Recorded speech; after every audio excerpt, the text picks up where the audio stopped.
Hello, my dearest confidant. The last week or so has been kind of hard on me. I've been trying not to focus on some events that just recently occurred, but it's hard not to. You know, you self-reflect when something hard happens, if you're of a mind to, and you wonder how you could be better or any of those things. And yeah, so I just recently was texting with a friend that I've only known for like a year. And we were having a discussion, what I thought was a discussion about something that I had more experience in than she did. And I thought that I was being helpful. I thought I was being helpful by reminding her that she doesn't have to do things as with as much diligence as she has been. There was something she was trying to take care of, and it just didn't require as much diligence as she was putting forth effort. And I was just trying to remind her, like, hey, like, you can take a step back. It's okay. But I didn't say that in a way that she was ready to hear. For whatever reason, whether it was my words or we were texting, so it could have been the way that she thought that I was sending the message. Maybe she could have seen that it was me trying to correct her, but I was just trying to give advice, like, hey, chill out a little bit, but in a positive way. And I'm not one of those people that goes over the top and is like, hey, you're doing a great job, you're doing the best that you can do. I don't talk to people like that. This is just not my way. And so anyways, she decided that at the end of that conversation, and I wasn't aware that there was really a real problem until she was like, she immediately, like, she flipped and she was like, yeah, hey, I need to give you some of your shit back and I need my shit back. And I'm like, to me, that was like, okay, there was an issue. And now she's saying she doesn't want to be my friend anymore. And I'm like, it's emotionally immature to assume that I'm doing something to them without asking any questions.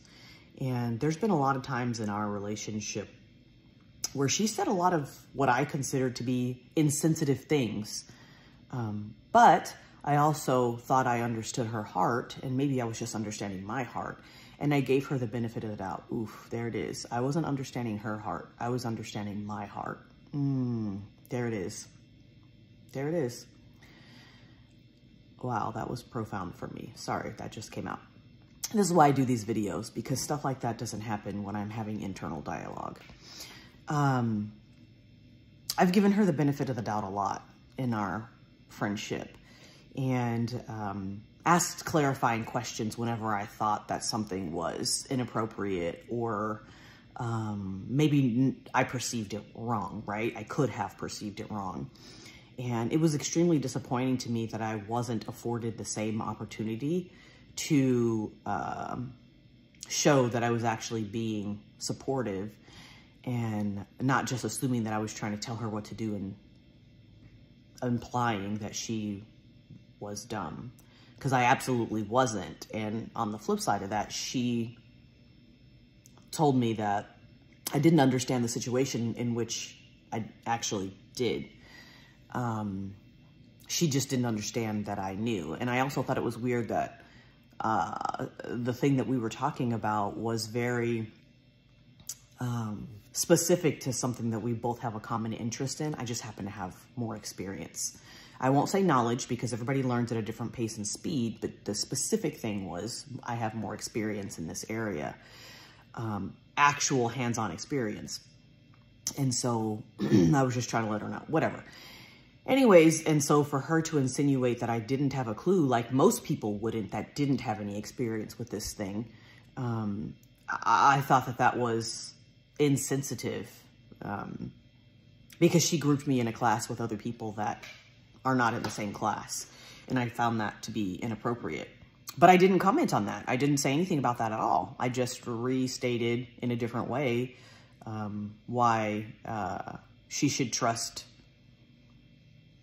the instincts instead of, you know, popping off and trying to be a doer instead of letting things happen.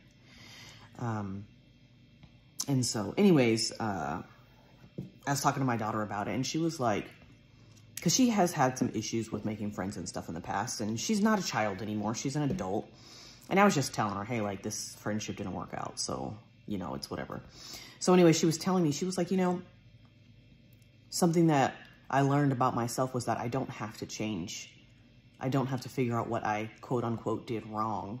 It's about me knowing who I am and that I will or will not tolerate something. And I'm like, you know what? That's funny because I kind of preach that kind of stuff all the time, right?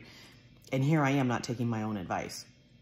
And she's right. And she said something else that was really helpful to her, which I found to be a good thing. And so I did it, was make a list of what you're looking for in a friend. And so that way, if those things don't come across and those things aren't, you know, they don't stay true throughout the relationship, you know when it's time to step away. And I thought that that was profound too, because I have been a people pleaser. I have, you know, I have senses of, I have a traumatic childhood trauma of, you know, abandonment issues and things like that. And for my friend to do that, like, she knew that I had that problem. And for her to just be like, yeah, radio silence done, I'm out, was, you know, triggering for me.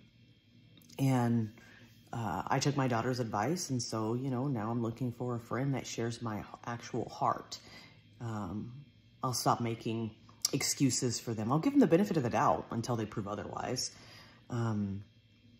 But I want someone that's loyal and dedicated to the friendship and understanding each other. Because I think that's the real issue, is that there's no sense of understanding. Because even when the script was flipped the other way, and I was the one who was talking to her about something that I was having an issue with, some hard thing in my life, she would always offer her solutions, right? And some of those were insensitive solutions.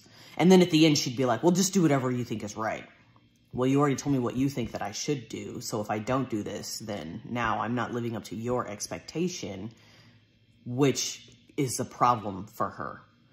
And I'm not like that. Like, hey, you know, the last thing I had told her was, you know, we just have a different way of approaching the situation. So I'm just going to leave you to it. Like, it just is what it is.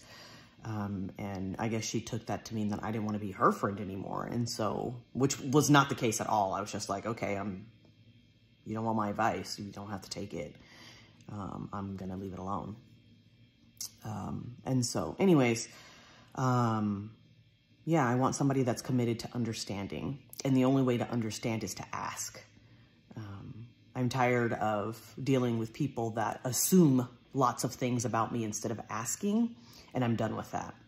Like, this is my video confirmation that I'm done with that. If you are not committed to, you may not have to do it right in the moment, right? Because everybody has emotions that they have to deal with. But if you can't come back within a day or two, right? If we're one of those people that talk all the time, and then you can't come back within a day or two and say, you know what, I've reevaluated this situation in my mind, and I realize there's some things that we need to discuss, then I don't have anything else to say, right? I'm going to stop betraying myself in that way. A question that came to me last night was, what do I really want? And it made me teary-eyed, because I'm like, I always give in and do what other people want. I do what other people think I should do instead of what I necessarily, you know, following my intuition would do differently. And I'm done with that as well.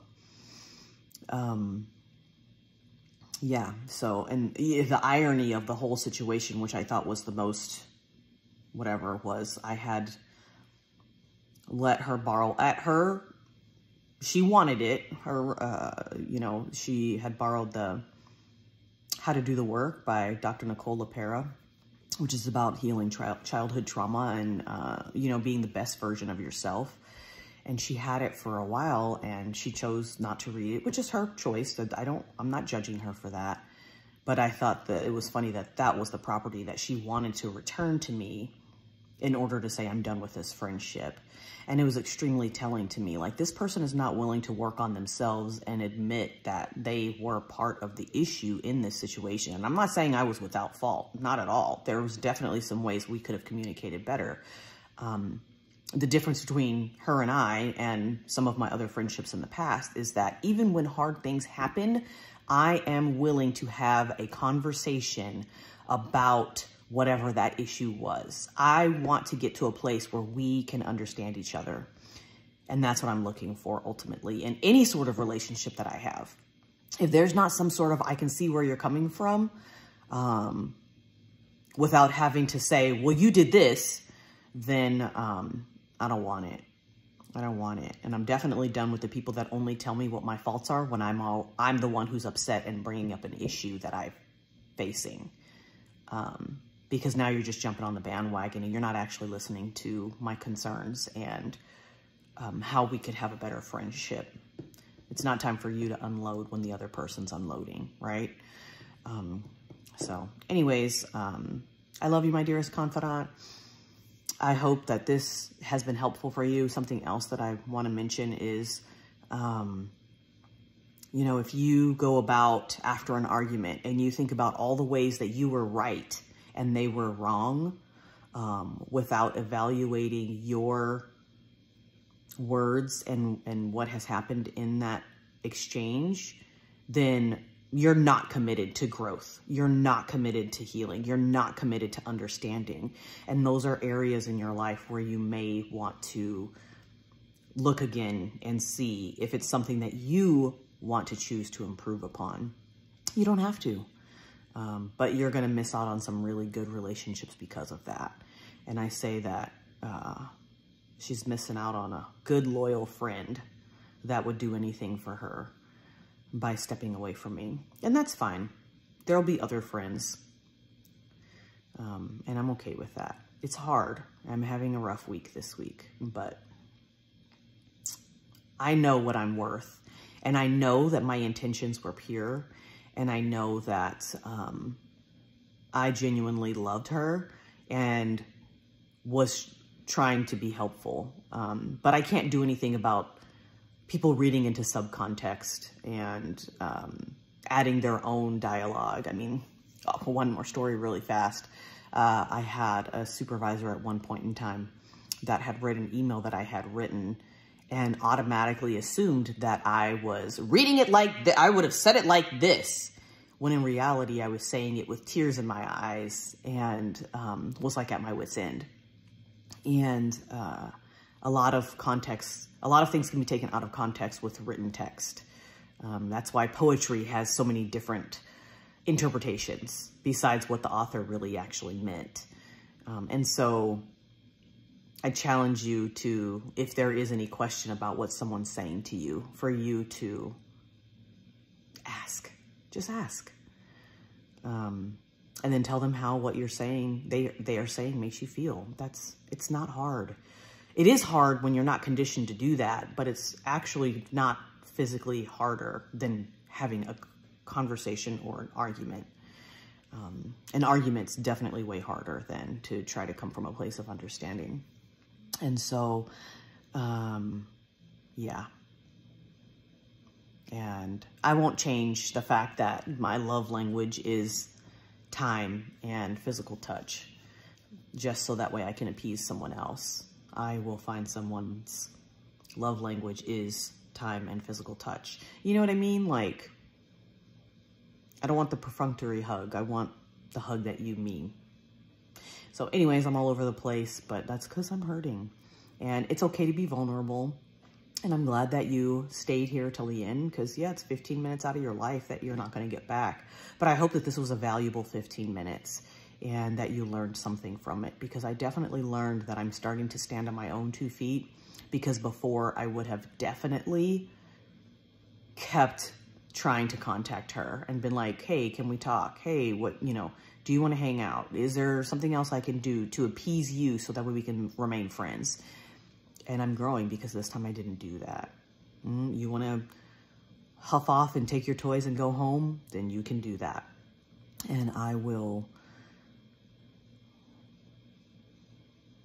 continue to be the person that I love and that I am, you know, the person that's taking care of Alicia, because that's the most important person. And there's what, 7.5 billion people in this world. If I can make it without my dad, I can make it without her. I love you, my dearest confidant. Until next time.